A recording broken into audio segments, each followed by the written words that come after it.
Okay, so next topic is graph theory. Suppose we have a diagram like this. इस diagram से ये हमारे पास एक नेटवर्क गिवन है जिसमें कि हमारे पास 1 2 3 4 5 6 और ये 7 इतनी ब्रांचेस गिवन है। अब ऐसे हमें कोई नेटवर्क गिवन होगा और हमें उसका ग्राफ प्लॉट करना होगा, तो हमें सबसे पहले दो पॉइंट ध्यान में रखने हैं। पहला पॉइंट कि passive elements like RLC and independent voltage source जितने भी होंगे इस नेटवर्क में वो सारे शॉर्ट सर्किट हो जाएंगे और इंडिपेंडेंट करंट सोर्स जो होंगे वो ओपन सर्किट हो जाएंगे। तो अब हमारे पास जो हमें नेटवर्क मिलेगा वो क्या मिलेगा, कैसे हम इसका एक नेटवर्क बनाएंगे, आप देखिए इधर।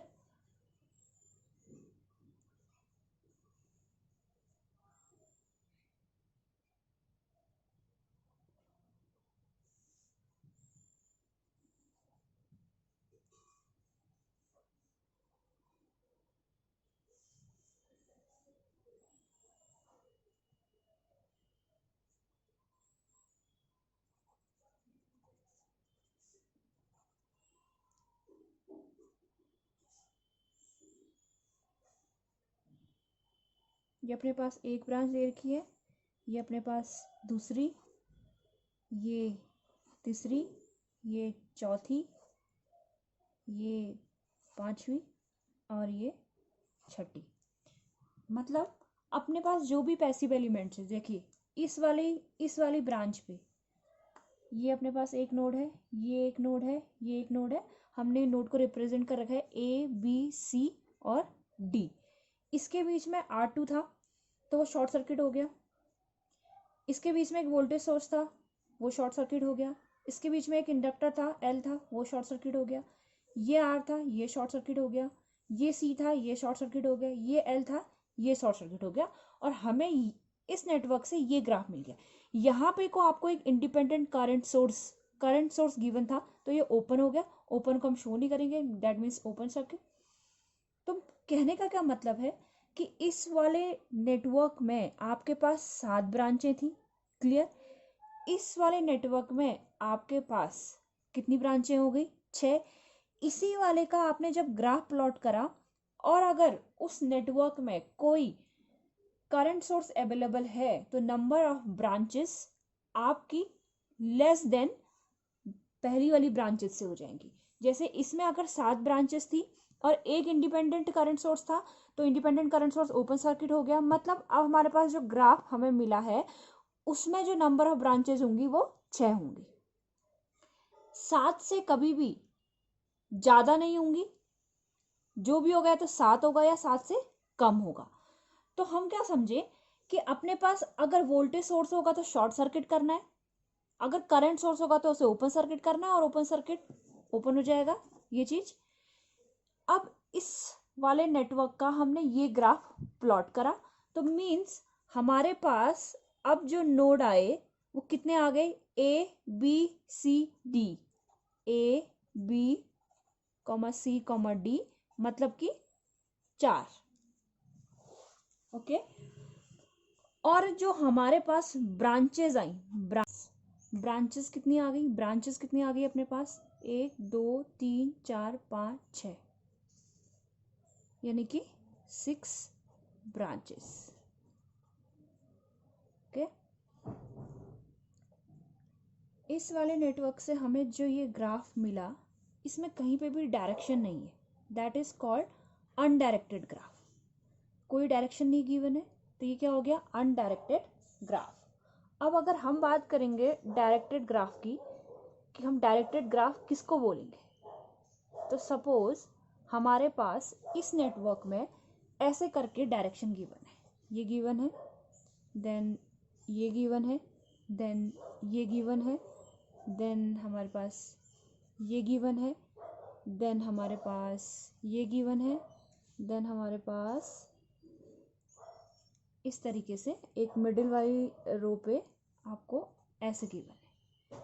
अगर हमें ऑलरेडी नेटवर्क में ऐसे डायरेक्शंस गिवन है और अब इसका हमने ये ग्राफ प्लॉट करा तो इसका डायरेक्शन भी हम ये दे देंगे, सेकेंड वाले ब्रांच पे ये, इस पे ये, फोर्थ पे ये, देन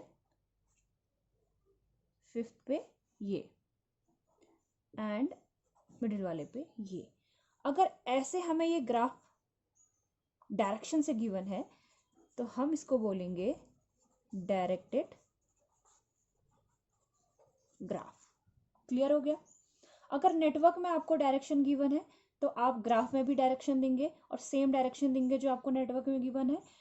जिस ग्राफ में आपको डायरेक्शंस मिलेंगी that is called directed graph, जिस पे नहीं मिलेगी that is called undirected graph.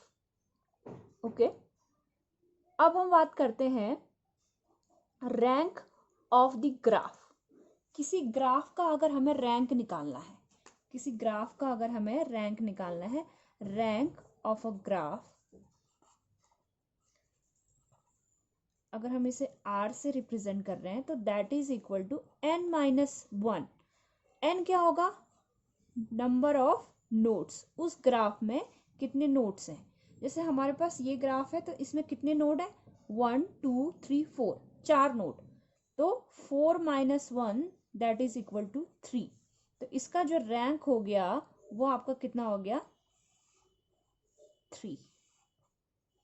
इस ग्राफ का जो आपका रैंक हो गया वो कितना हो गया? 3। Clear? Number of nodes n-1। n क्या हो गया? नंबर ऑफ नोड्स, बट उसी ग्राफ का जो हमने प्लॉट किया है तो 1 2 3 4 हमारे पास 4 नोड हो गए, 4 - 1 तो that is equal to 3। Okay, अब दूसरा जो टर्म आपका आता है that is degree of node. Degree of node कि हम डिग्री को कैसे, डिग्री ऑफ नोड कैसे फाइंड आउट करेंगे। तो जो हमारा नेक्स्ट आता है that is degree of node. तो इस ग्राफ का कितना डिग्री है अगर हमें ये फाइंड आउट करना है तो उसके लिए सबसे पहले फाइंड आउट करना है कि पर्टिकुलर डिग्री ऑफ नोड कितना है। तो सपोज हमारे पास ये ग्राफ गिवन है, ये ग्राफ गिवन है। इस ग्राफ के हिसाब से डिग्री ऑफ ए, ये वाला पॉइंट अगर हम इसे दोबारा प्लॉट करते हैं, सपोज दैट हम इसे प्लॉट करते हैं तो हमारे पास कुछ ग्राफ ऐसा गिवन है, ये ग्राफ है, ऐसे करके हमें ग्राफ गिवन है। ये हमारा पहला ब्रांच है, ये हमारे पास सेकंड ब्रांच है, ये हमारे पास थर्ड ब्रांच है, ये हमारे पास फोर्थ है, ये हमारे पास 5 है, ये हमारे पास 6 ब्रांच है, A B C और D। सो सबसे पहले हमें ये फाइंड आउट करना है कि डिग्री ऑफ A यानी कि पर्टिकुलर नोड पे अपने पास कितना डिग्री है, degree of A. So particular node पे डिग्री फाइंड आउट करने का मतलब होता है उस नोड से जितनी भी इनकमिंग करंट है। अगर हम इस नोड को ले लें ए तो इससे सारी आउटगोइंग करंट आ रही है, ये 2 ये 5 ये ए, सारी आउटगोइंग है, सारे आउटगोइंग डायरेक्शन से, तो इसका डिग्री हो गया 0। अब हम देखेंगे degree of B node. B node कौन सा है अपने पास? ये, इसमें क्या है? एक ये वाला, ये इनकमिंग है, इनकमिंग ब्रांच है, डायरेक्शन अंदर की ओर है, ये अंदर की ओर है, ये बाहर। तो हमें सिर्फ अंदर की ओर वालों को लेना है। तो डिग्री ऑफ बी अपने पास कितना हो गया? बी नोड पे 2। ऐसे हम तीसरा लेंगे degree of C, C branch पे, सॉरी सी नोड पे। तो इस नोड पे अगर हम देखेंगे तो ये ब्रांच 5 वाली अंदर को आ रही है, ये वाली अंदर को आ रही है, 4 वाली भी अंदर को आ रही है, 6 वाली भी अंदर को, यानी कि इस नोड पर डिग्री कितना हो गया अपने पास? सी नोड पे कितना हो गया? 3 of degree of D branch, यानी कि डी वाले नोड पे अपना कितना हो गया? ये वाली ब्रांच बाहर को, ये भी बाहर को, केवल एक अंदर को आ रही है, तो 1। जो भी ब्रांच पर्टिकुलर नोड पर अंदर की तरफ डायरेक्टेड होगी वो उस नोड का डिग्री बताएगी। अब हम टोटल, अगर हम डिग्री फाइंड आउट करेंगे इस ग्राफ का, total degree that is equal to DA plus DB plus DC plus DD, that is equal to 3 plus 2 5 plus 1, that is equal to 6. So degree of this graph is equal to 6. Simple. पहले हम किसी भी graph का अगर हमको degree निकालना है, अगर हमें डिग्री ऑफ अ ग्राफ निकालना है, तो पहले हमने फाइंड आउट करना है degree of node. Degree of node find out करने के लिए अपने पास जो नोड है वो है ABCD, 4 नोड। तो हम सबसे पहले डिग्री ऑफ A इस नोड का लिखेंगे। इस नोड का डिग्री लिखने के लिए हमें सबसे पहले जो इनकमिंग डायरेक्शन वाली ब्रांच होगी, इस नोड पे जो भी इनकमिंग डायरेक्शन होगी उसको लेना है। तो A नोड पे अपने पास जो इनकमिंग है वो कितना है, ये सब आउटगोइंग हो गई तो 0। बी नोड पे कितनी हो गई, बी नोड कौन सा है ये, इस पे कौन सी हो गई 2, सी पे कितना हो गया 3, डी पे कितना हो गया 1। सो टोटल डिग्री कितना हो गया अपने पास 6।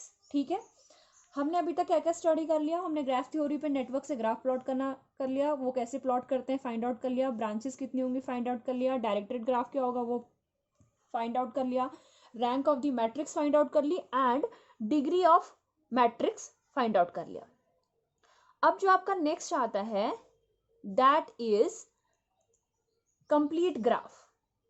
सो नेक्स्ट हम शुरू कर रहे हैं that is the complete graph. आप कंप्लीट ग्राफ किसे बोलेंगे, सपोज हमें ये ग्राफ गिवन था, इस ग्राफ पे ये नोड पेयर है। नोड पेयर मतलब नोड्स को मिला के जो पेयर बन रहे हैं, जैसे AB, ये एक नोड, ये एक नोड, AB एक आपके पास है, BC एक आपके पास है, CD आपके पास है, BD एक है, AC आपके पास है, और AD 1 2 3 4 5 6 आपके पास नोड पेयर है। एक नोड पेयर पे एक ही लाइन सेगमेंट होना चाहिए। ऐसा कोई भी ग्राफ जिसपे एक नोड पेयर पे एक लाइन सेगमेंट होगा that is called complete graph. जैसे ये कंप्लीट ग्राफ है, इसमें AB अगर आप लोगे A और B नोड से मिलके केवल एक ही लाइन सेगमेंट बना है और वो ये वाला है ब्रांच नंबर 2। ऐसी B और C इस वाले पे, B और C इस नोड पे, ये B नोड से और केवल C नोड से एक ही लाइन सेगमेंट बना है जो है ब्रांच नंबर 4। तो पर्टिकुलर जितने भी आपके ग्राफ में नोड पेयर होंगे उनसे एक ही लाइन सेगमेंट बनना चाहिए। ऐसे ग्राफ को हम बोलेंगे कंप्लीट ग्राफ। अब हम एग्जाम्पल लेते हैं, सपोज हमारे पास ये कोई एग्जाम्पल होता, ये कोई